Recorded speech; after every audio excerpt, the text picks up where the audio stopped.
Welcome to Bedford County Sports Talk Live, hosted by David Thomas, Bill Anderson, and Kenny Parker.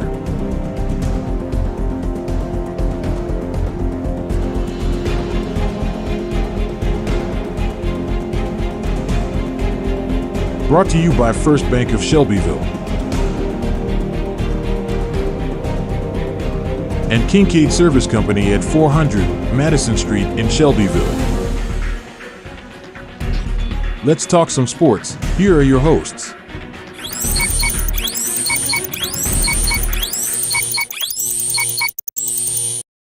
Good morning, everybody. Welcome to Bedford County Sports Live. I'm Bill Anderson. Alongside me, Coach Kenny Parker and the boss man, David Thomas. Guys, I'm going to quote a late friend of mine and yours, Coach Bill Lewis. It's time for football with a football on a football field. And we're here, guys. Week one is here. But right now, let's hear a word from our sponsors, and we'll be back, and we're going to talk a little bit of high school football.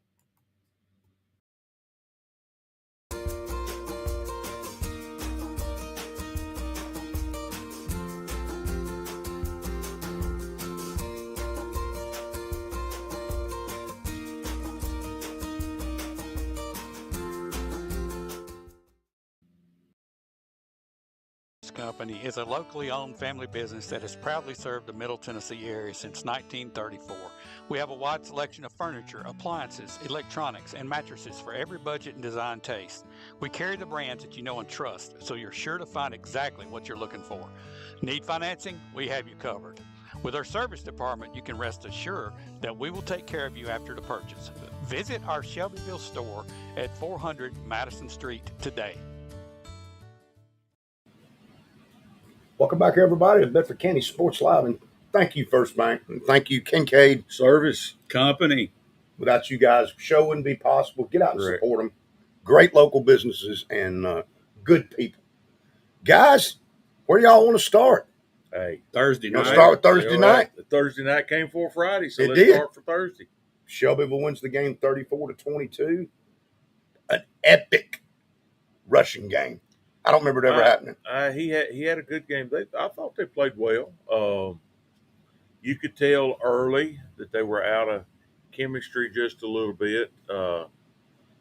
Didn't have their tailback, but hey, Bailey's. We know Bailey's. They were going to alternate anyway. They were going to alternate anyway. But people are going to concentrate on Bailey and say, hey, that 307 yards, I believe, the defense. Oh, it's outstanding. It was the play because Sheffield unfortunately gave Siegel the ball like 4 times inside their own 35. And I believe Siegel only scored twice. So that's got defense. Siegel got two touchdowns on 28 yards of total offense. Yeah. Their total offense for the night was 95 yards. And let's see, I think it was 11 yards total rushing yards. Okay, that's mind-boggling. You got to talk defense. Yeah. I tell you, there was kids swarming to the ball, and it wasn't just one that stood out. The whole defensive unit, I thought. And Kenny, something you said while we were watching the game after that first drive, that was a well-balanced drive. Oh, their first drive was it's textbook. That opening drive, you wouldn't have wanted to be able. You couldn't script opening your season with a better drive than they did. It had balance, inside, outside, a little passing here and there. It was, and then to have a good drive, but to cap it with a touchdown. Yeah.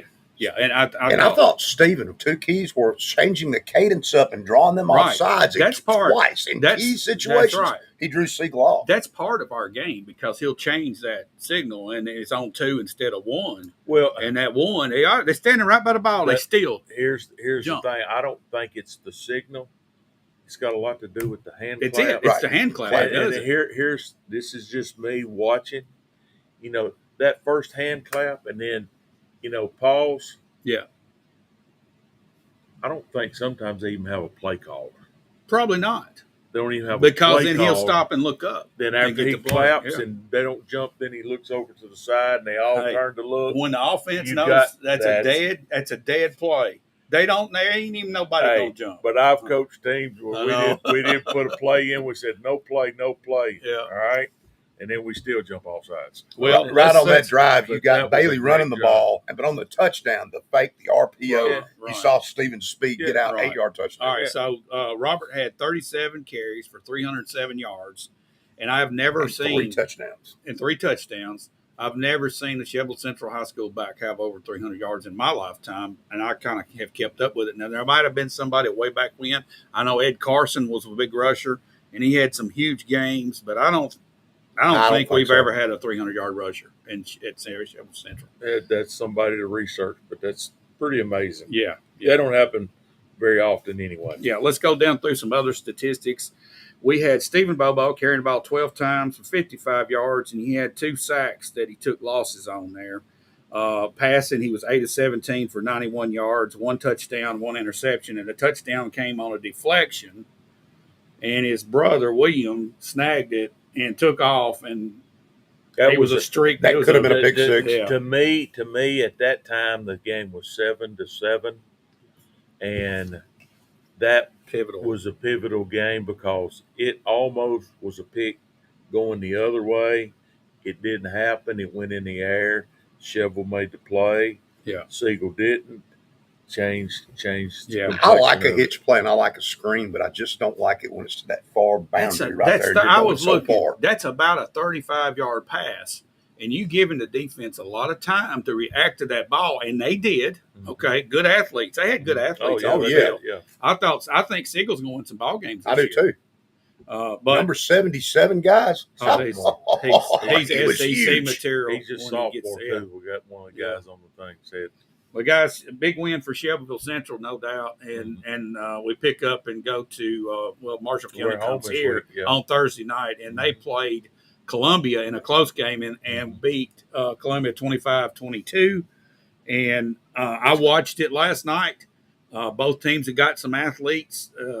Marshall County is Marshall County, and Columbia is Columbia. It's their pictures from last year. Let's mention some more kids on defense for y'all just a second that stood out to me. And I'm going to tell you the lineman that stood out to me too real quick for Shelbyville. The Edwards kid. He was playing tight end. He came in Palmer Edwards and played left guard for us.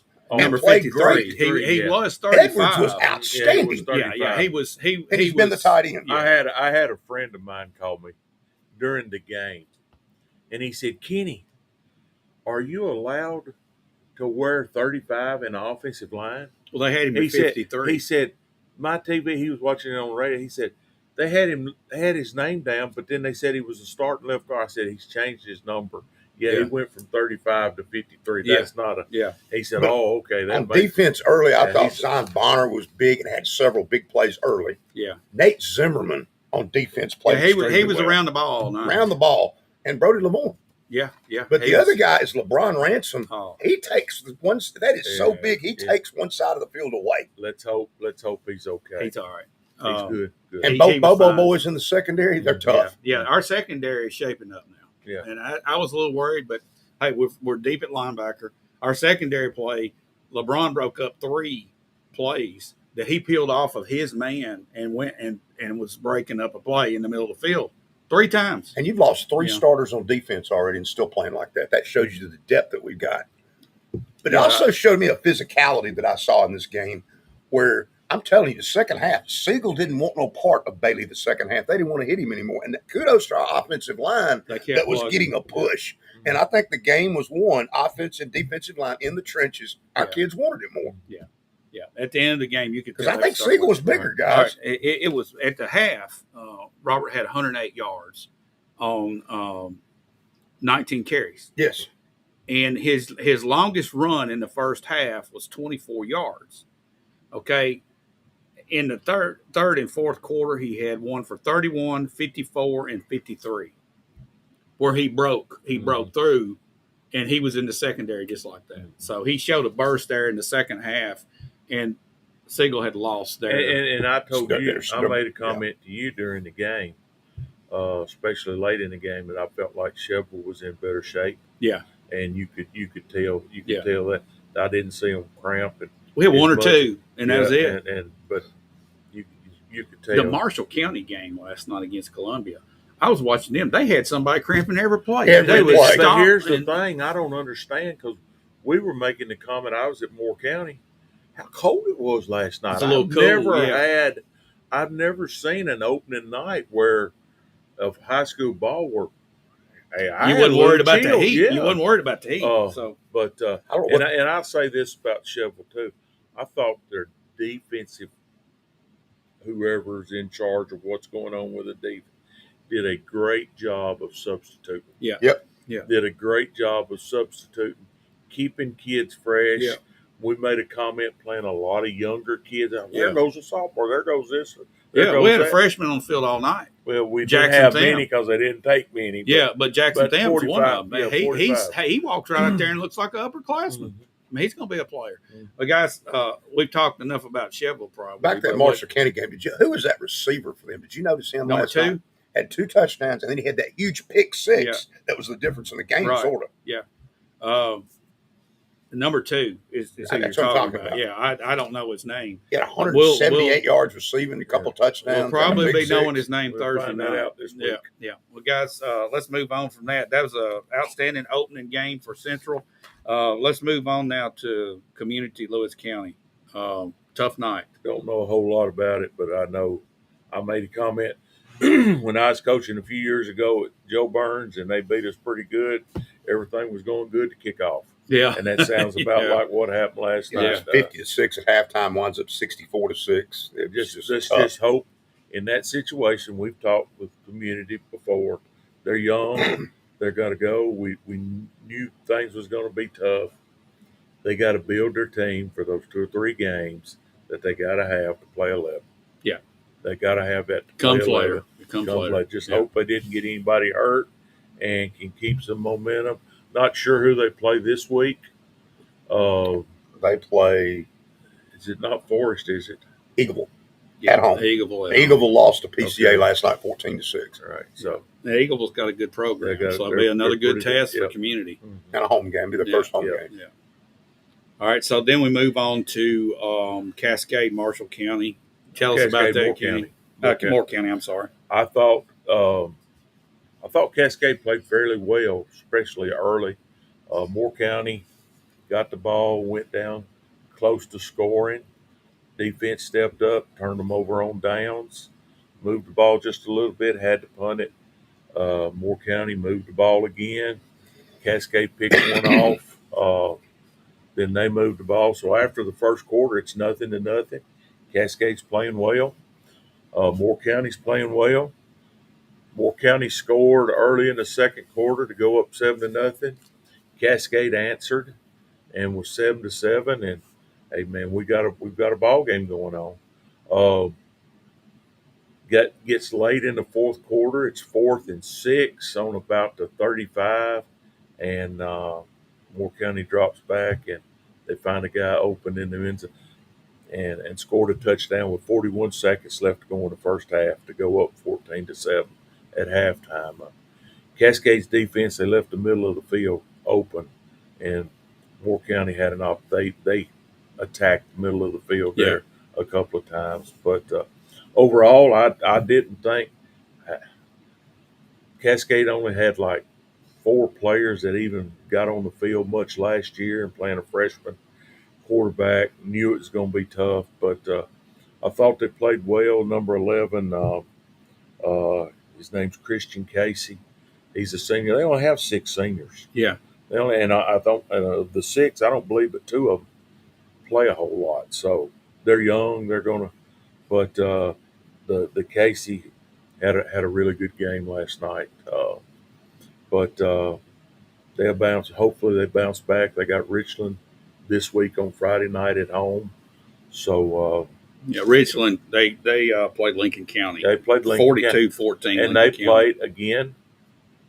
They played Lincoln County pretty tough early. Yeah. But then the depth. Yeah. And I think this showed last night. Moore County, you can look when we walked out there, Coach, I went with Coach Tyre. Their offensive line was impressive. Yeah. And that's where they got the best of Cascade. And as the game went on, that got to be a little more. Lincoln County had a pretty good quarterback. I don't know if a lot of people know it. He actually broke his ankle in the second scrimmage out for the year. Wow. Well, they hung up 42 points on Richland. and that's that Cascade's opponent next week, Richland. Mm-hmm. So hopefully Cascade can get in the win column. Let's hopefully they bounce back. I mean, this is going to be a learning year. I mean, sure, yeah, not a whole lot of experience coming back. So and really young. I mean, like I said, next year they're going to return. This year where they're returning like 3 starters, two or three on each side of the ball. Next year it'll be more like 12, 8 or 9 on each side of the ball. That's good. So that's going to help them that year of and playing a freshman quarterback.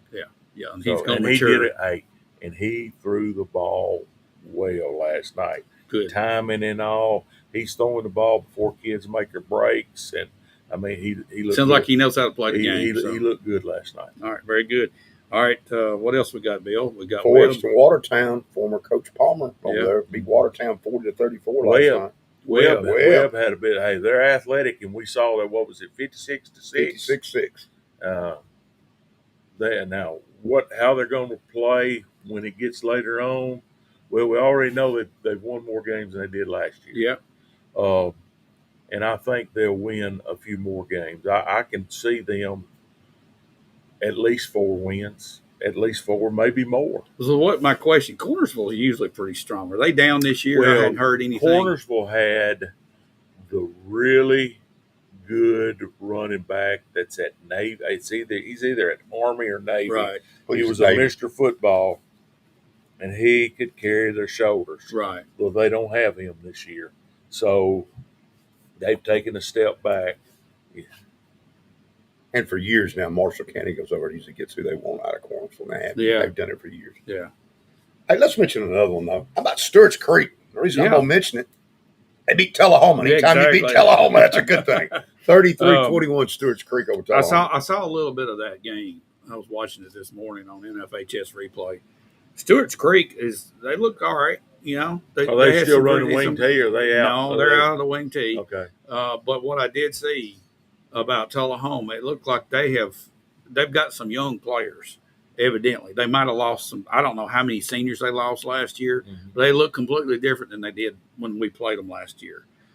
Their secondary gave up a lot of just little. It looked like they were way out of position. So I want to think they had some young players on defense, and I'm sure they'll get that fixed. They'll be ready for Shelbyville at the end of the year. I mean, it's a season away from us. That's a totally different. Yep.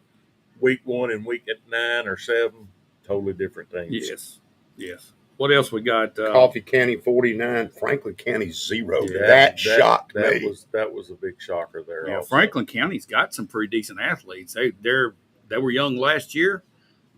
You would think a year later they would be able to play a better game. I'm shocked Coffee County put 49 on them. I don't know how they did that. They must be back a little bit. Coffee County put 0 on them. Yeah, too. Yeah. How about Page Giles County last night? 28-0. That don't surprise me. Surprised me Giles couldn't move the ball at all. Page is for real. Yeah, they're going back to the playoffs. That's who we're going to have to face. Shelbyville will have to face if we win our region. We're going to face that region, and Page is going to be standing there. That's the reason we scrimmaged them this year. Right. Summit Spring Hill. That'll be Spring Hill's an opponent of Central's. Summit won 28-16, so it looks like Spring Hill. I don't know what either of these teams have, but I was told earlier Spring Hill was a little better than they were last year, but who knows? Summertown, Lawrence County. We talked about that earlier. 14-0. And then and I found out Dan Winfrey's coaching it. Is that right? Yeah, he's all right. We got Monterey beat Cannon County 21-7. Nolensville beat Rockville 24-21. I was shocked about that. I thought Rockville might beat them. Nolensville's good. Nolensville can play.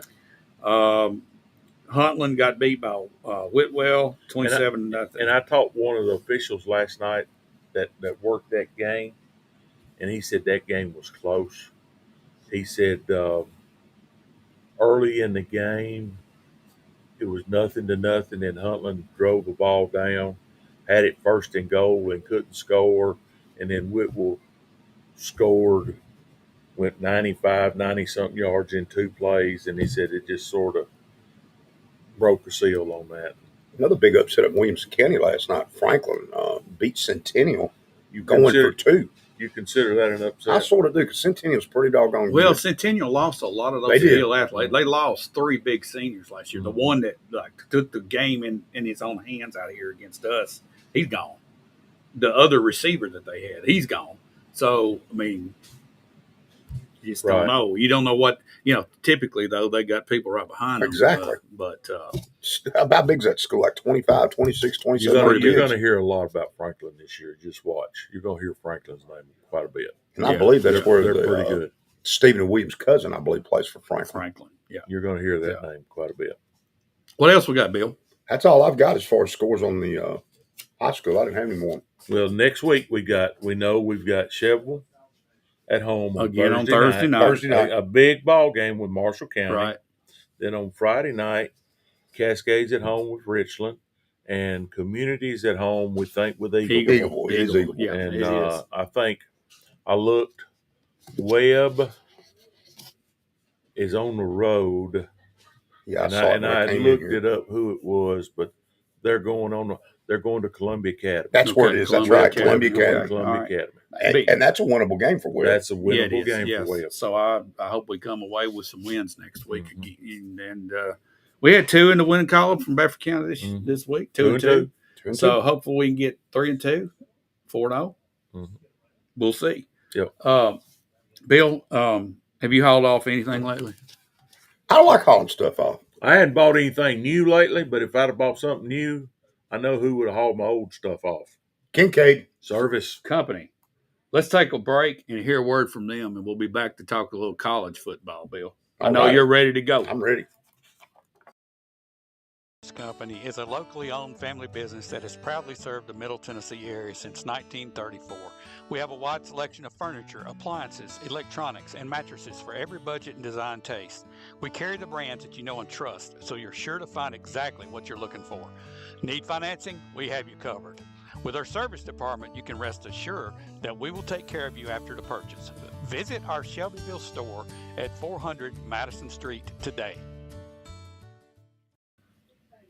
Welcome back, Bedford County Sports Live. We're going to just briefly touch on some college. And I believe, Coach Parker, we've got a game at 11 o'clock today that's for real. Really? Dublin, Ireland.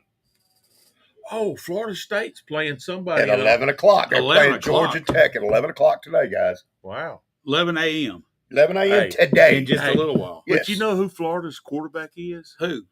DJ Ungalale, or however you say that. Yeah. You heard that name? Yeah, I've heard that name. He was at Clemson. Don't try it no more. He was at Clemson. Hey, here's this NIL stuff we talked about. Yeah. He was at Clemson, goes to Oregon State, comes back. Now he's at Florida State. Who you talking about? DJ. Okay. However you say his last name, Ungalale or whatever. I want to shout out Helen Raby, our biggest fan. Yeah, Helen. Hello, Helen. Good to see you in there this morning. And I want to shout out, I know my son's watching because he told me he would be. All right, Aaron. Aaron. Everybody. Yep.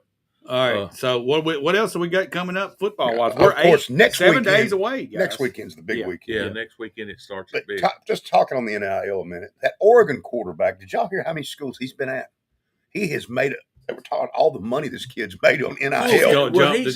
He was like the one. Has he played yet? Hey, but he's the one that was such a great quarterback and totally blowed his knee out. Mm-hmm. They thought he would never even walk again. Really? And then he went to Central Florida, UCF or something, and then went to Oklahoma. He was quarterbacking at Oklahoma, and now he's at Oregon. He's the real deal. Nike money. He's It sounds like to me he's set for life already. Yeah. Right. Hey, Wow. a lot of those guys are. Don't have to go pro. Kyle Brown. Good morning, gentlemen. You got a few college football games today. Have a good day, Kyle. Mm-hmm. We're just getting into there that are a a couple bit. of that was your big. Yeah. There are What a couple about tonight? Of Are there any tonight? Surely smaller there's ones gonna be, like Florida A&M and somebody, but your big ones, Florida State and boy, it snuck up on us pretty Georgia quick Tech. here. Quick. What do y'all see happening in the SEC this year? I mean, we've got this whole regroup thing. I see. Who's your number one pick, Kenny? I heard somebody talking. We left last week. I was listening to the radio show, and they talk about, we got the new 12-team playoff, and we got the new this, and we got the new that, and they got to talking about, hey, this was college football 20 or 30 years ago, and you know what teams we were talking about? The same one. Same Ohio ones. State, Alabama, Georgia, Michigan, the same ones. Yeah. So we're still talking about the same ones, no matter what they do, All right. how they mix them. I think we're going to see some, how you say that word, y'all get on to me about my language, and my wife does, cannibalism. Okay. We're going to see a lot of that in the SEC. I would say you are correct. We're going to see. There's going to be a Missouri too. There's going to be a team that's down here. You think It could be comes Missouri. up. I think it Missouri's is. going the other way. I don't know, man. But here's the thing: Missouri got to be the hunter last year. Right. They're going to see what it's like to be the hunted. And there is a difference. There is a major difference. Well, let me ask y'all this. Just a hypothetical question here. Just between two teams. Well, it's a real question. Okay. Who ends up with a better record this year, Ole Miss or Alabama? I'm gonna make you think a little bit. I mean, it's hard to. It's I know hard to say. I mean, I'm on the same Mississippi is going to. You don't. Year. You don't know how injuries going to come that's into true. effect. That's true. But on paper, right now, as you look at it, Mississippi's. I tell you, they're going to be tough. They're going to be good. I'm gonna tell you what. Don't turn your back on Alabama. Oh, I know they're going to be good. Tennessee's going to be good too. Tennessee's going to be good. I mean, they arguably, according to draft analysis, the defensive end for Tennessee may be the number one pick in the draft. Yeah. So, all right. So we're going to see Texas and Georgia automatically start out as the two teams to beat in the SEC, and rightfully so. And then the team Ole Miss, Mississippi, Tennessee. Ole Miss, Mississippi, same one. I'm sorry. Ole Miss, Tennessee, Alabama. Who else is in that mix? Who else you gonna throw in? Y'all are saying Missouri, but I don't think Missouri will be. But Missouri's schedule is very favorable. Yes, it is. It's very favorable. And I think LSU is going to take a step back too. I do too.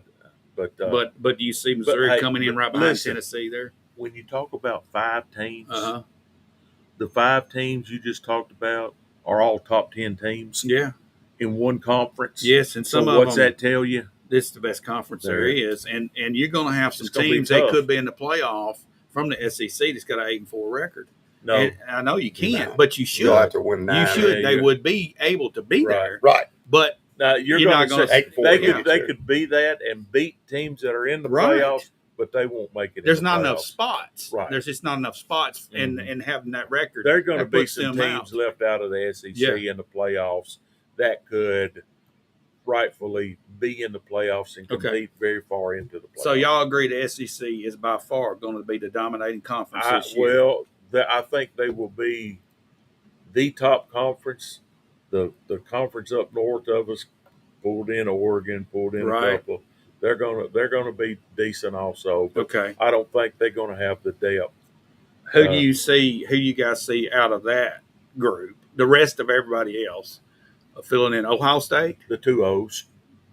Okay, Oregon. Oregon and Ohio Oregon's State. going to be really good. I think Michigan's going to take a step back. I think Michigan will step back, but I think it'll be Oregon and Ohio State. I think Penn State may surprise you too. I just don't. I mean, everybody's coming out of course, blowing the horn for Notre Dame. They're going to be like they always are. I think they'll slide. They're in the playoffs. No, they're not. Here's the thing I heard. They put them in there. This is what I heard last week about Notre Dame. Notre Dame could go undefeated, be the number 1 ranked team in the nation, and be the 5th seed. They would be the 5th seeded team in the playoffs. They would be the 5th seed team in the playoffs because they don't have a conference championship. Exactly. Yeah. 1, 2, 3, and 4 seeds are conference championships.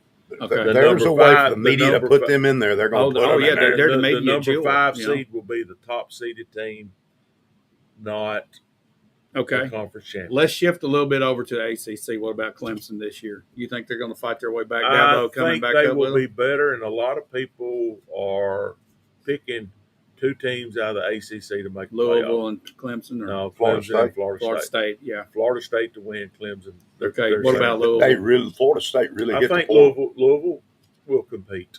Okay. I don't think they're hardly there yet. Yeah, he's good. Well, Bill, in all of college football this year, who is your sleeper? If you just had to pick a team that's going to surprise somebody, who's it going to be? SEC or anybody? What do you? I already told you my sleeper in the SEC is going to be better than people think. I think it's Auburn. I think I'm not saying they're going to win it, but they're going to be a lot better than they were a year ago under Hugh Freeze.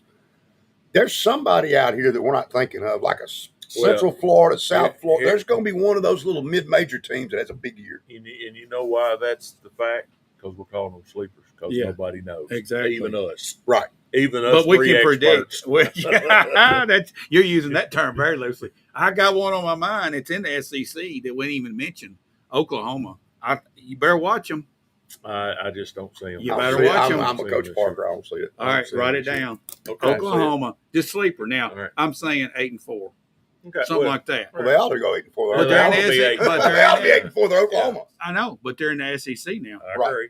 Okay, that would be a great record for them, and that would be. And here's the thing with Oklahoma, Texas has been playing. Oklahoma hadn't.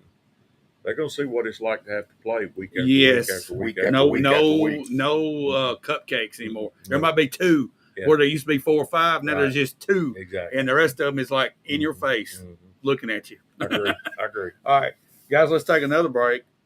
And then Bill's got some NFL information. And I got something I want to bring out too. All right, we'll be right back. Let's take a break and hear a word from First Bank, our longtime sponsor, right here in Shelbyville.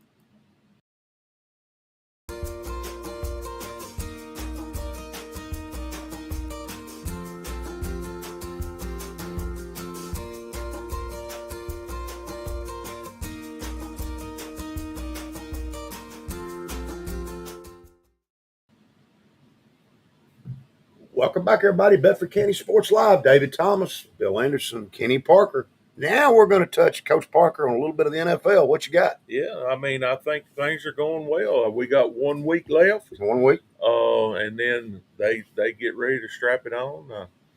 Talking to my son over the other night. Big week for them. They had the Ravens come in, but for him, even bigger next week. They've got to get ready to get everything ready because they've got to travel to I forget where is it they're playing? They're flying out 12-hour flight, but he said the difference between this 12-hour flight and whatever, there's only 2 hours time change, and that'll be a Friday night. Let me ask y'all a question about that. Okay, there's been for the last 10 years now, we've been having these international games. Do you see the NFL ever expanding and putting 2 teams in Europe somewhere? And if you do, how does that affect the way teams schedule? I don't know that you will actually see 2 teams over there to be in the NFL, but I do think you will continue to see the NFL go to those places. I know. Because it's all about the business. It's all about the business. And hey, they love the game just like we do. Yeah, I know several people in the UK, and they're big fans of any NFL team. I mean, they love the Cowboys, they love the Redskins. Whatever they are. Yeah, Redskins. They still Redskins. Yeah. All right, and they love every team. Every team that's ever come over there to London to play, they love them. But here's the reason. This is Parkerism. If you had a team over there, I don't think they would love the others the way they like them now. They like them now because they don't have I think you would have a problem in free agency getting players to want to go over there would be a problem. So do you see this as a good move, Bill, for the NFL as far as continuing to get that outreach to foreign countries? I know. Yes. They're all about money. Yes, exactly. I think it's great. And the NFL they've allowed each team to have a international player that doesn't count against their practice squad or their and most of them aren't on the roster. They're practice squad, so each one of them it's called their international development. Now, I will say this: why is Jacksonville going to build a new stadium when they seem to want to play all their games in London as it is now? Well, they don't get the choice. Yeah, the NFL sends them over. Well, I think they volunteer to go. Well, we'll take it. Yeah. They must get a tremendous amount of money for that. Well, no, it's just no. You ever been to Jacksonville? Yeah, I've been to that stadium. I think last week, maybe that's why they're last week, my Packers didn't look the best, but they set 31 They said their top 31 did play against Denver. Yeah. I don't know. I don't think you'll see that many of them. I don't think you'll see that many of them play. I don't think you'll see that many Ravens play. I think that you're going to see that. Well, you hadn't seen Derrick Henry at all. You hadn't seen Lamar Jackson at all, and I don't think you're going to. And I think you're going to see that a whole lot around the NFL this week. Yeah. Now, I do think the Titans are going to play their players. All right, well, let's talk about the Titans, Bill. What do you got? I know Traylon Burks came up gimpy on Wednesday a little bit. Is he all right? Right back at practice. So he went right back. Somebody got to teach him how to fall. Yeah. He just needs to learn how to fall. Yeah. And he just got the wind knocked out of him. Long pass, and he came down. He just – yeah. But he came right back. Just practice. Right, you don't have to worry about falling because you're going. Yeah. But I want to talk about this linebacker, number 45, Chance Campbell, who I think is a gem that they didn't know they had that they found. Well, he's always had at Ole Miss. He's always had a knack for the ball. And he's not super athletic. But he's going to be a gem. And I think he's going to be the kind of player that if he's out there by himself, he's not going to shine. You got to have some people around him to make him, to help him shine. Yeah. You know, we've seen those kind of people that are great players, but when they're by themselves, they're not as good. But when you got some others around them, they're better. But I do think Kenneth Murray is really getting – he's good. That guy has a nose for the ball. He knows where it's going to be. You can see what's there. What are you hearing as far as surprise people making the roster? It's not a surprise, but the guy who's going to play a lot is that rookie from Tulane. Not only is he going to return kicks for you, he's going to play at receiver quite a bit. This kid has lit it up in training camp. He is an absolute burner. With Hopkins being out, that gave him opportunity. Hopkins is fine. He's absolutely going to play week one. I think he's been fine for weeks. He's one of those seasonal NFL pros like Aaron Rodgers and some of these others that have been. It's like we were talking the other day right before, unfortunately, it happened. You know what they're going to. You know what they can do. Yeah. So why do you need them out there when you know what they can do to take a chance on getting them hurt? You hadn't seen Harold Landry, and you're not going to. You hadn't seen Jeffrey Simmons, and you've not seen our two cornerbacks. Yeah. So now in joint practices, that's where they get in their work. That's where they tell me that Sweat and Jeffrey together have dominated everybody they practice. And that's why you didn't see, I'm just because I got the green on. That's why you didn't see the Packers play Sunday night. That's why you're not going to see them. Yeah. That's why you're not going. Denver last week, they're building their coaches there, so they played all of their ones against the numbers 32 on down for the Packers. So and it's preseason, but have y'all not been impressed with Bo Nix? He has. I didn't see that coming. He's better than what I thought. But Bo Nix has come. He's been that way all along. He's always been a very good. Yeah. I mean, consistent. When you say you didn't see it coming, who's got the highest passing percentage in the NFL? I mean, in the college football. Yeah. Bo Nix. Yeah. Guys, we need to. But I did see him at Auburn. I didn't think much of him there. Yeah. And maybe he was out of a system. He couldn't really. And that's fit. why I thought it was a system deal. Yeah. That's why these Oregon guys. Yeah. It's a system. Guys, we need to wind things up. Before we do, I'm going to ask y'all and put you on the spot. I'm going to ask you, NFC, who's your top two teams? Before I talk about that, I want to talk about a young man that is having a great year playing baseball. Okay. Sam Gardner is in Biloxi, Mississippi. He's in AA and having a great year. Just got hurt his knee again. But over the break, he played in Australia, gave up no runs. Wow. No earned runs except a guy hit a solo home run against him. Sam Gardner, we have these kids that have played in our county. Yeah. And we talk about our sports, and unfortunately, once they graduate, sometimes we forget them. But Sam, good job going. Good. NFC, which one? The NFC, your top two. Who's going to play in the championship game to go to the Super Bowl? Pick us two. I like my team here that I'm sporting my colors. Okay. And I think it might be. I might get to see this game early in the season, San Francisco. Okay. Bill, I'm going to ask you now, AFC.